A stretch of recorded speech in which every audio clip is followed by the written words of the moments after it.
Kilig galore na naman sa kalye-serye ngayong first anniversary ng Tambalang Aldab. Si Lola ni Dora may pasabog tungkol sa pagkatao ni Divina. Watch this.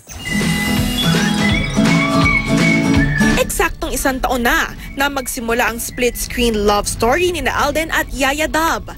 Naalala niyo ba ng unang magkaharap sina Alden at Yaya at literal na hinarangan ng plywood ng nooy basag trip na si Lola ni Dora?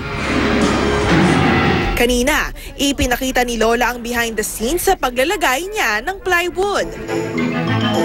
Rumampa pa ang karakter ng kalye-serye na parang entourage ng nag-alag groom and bride na sina Alden at Divina. Ibinunyag din ni Dora na ginawa niyang kunwaring yaya si Divina para itago sa ama nitong si Dodong.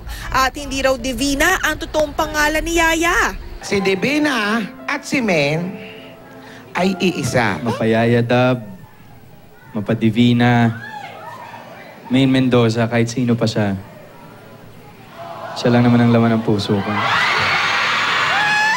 Binigyan ni Lola ang Aldab at ang Dabarkad sa Broadway ng padlock na simbolo raw ng pag-alala sa mga nangyari at aral ng kalye-serye. Bukod kina Alden at Maine, nagpakilig din sa anniversary episode ng kalye-serye ang ilang singers kasama na si Brian White na kumanta ng God Gave Me You.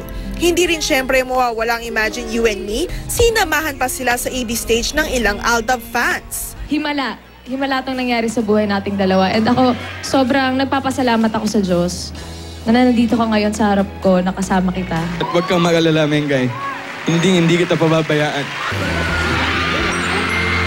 Happy na sanang ending ng episode, pero si Lola ni Dora, dinukot. Teka na, Lola!